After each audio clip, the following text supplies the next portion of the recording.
ঈদের লম্বা ছুটির পর আবারও শুরু হয়েছে পুঁজিবাজারের লেনদেন। তবে প্রথম দিনেই সূচকের বড় ধরনের পতন দেখল দেশের প্রধান পুঁজিবাজার ঢাকা স্টক এক্সচেঞ্জ ডিএসই। সবশেষ বাজার পরিস্থিতি জানাতে এবার চলে যাব ডিএসইর ওয়েবসাইটে। যদি বলি যে একটু ডিএসইর ঈদের পরে কিন্তু প্রথম কার্যদিবস, শুরুতে আমরা দেখছি যে সকাল থেকে কার্যক্রম শুরুর পর থেকে কিন্তু ডিএসইর সূচকের যে ওঠানামা মিশ্র প্রবণতা, এখন কিন্তু নিম্নমুখী অবস্থায় রয়েছে তিনটি সূচকই। প্রধান সূচক ডিএসই এক্স অবস্থান করছে ৩১ পয়েন্ট নিম্নমুখী অবস্থান করছে ৫,১৮৭ পয়েন্টে।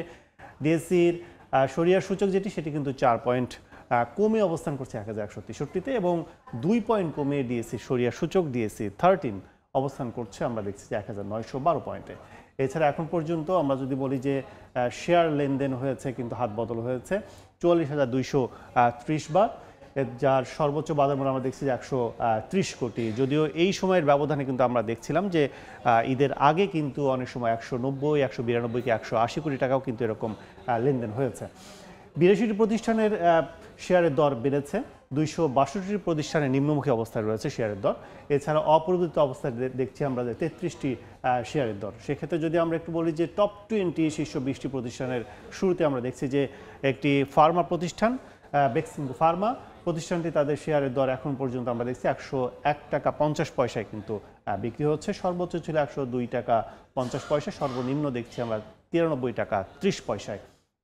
২ নম্বর অবস্থানে দেখছি শাহিনপুকুর সিরামিক্স প্রতিষ্ঠানটি, তাদের শেয়ারের দর ২৭ টাকা ৭০ পয়সা দরে বিক্রি করছে। সর্বোচ্চ ছিল ২৭ টাকা ৯০ পয়সা, সর্বনিম্ন আমরা দেখছি যে ২৫ টাকা ৫০ পয়সায় ছিল। এছাড়া এআইএফ প্রতিষ্ঠানটির এখন পর্যন্ত আলিফ ইন্ডাস্ট্রি প্রতিষ্ঠানটি, যাদের শেয়ারের দর ৫১ টাকায় হাত বদল চলছে, সর্বোচ্চ ছিল ৫৩ টাকা।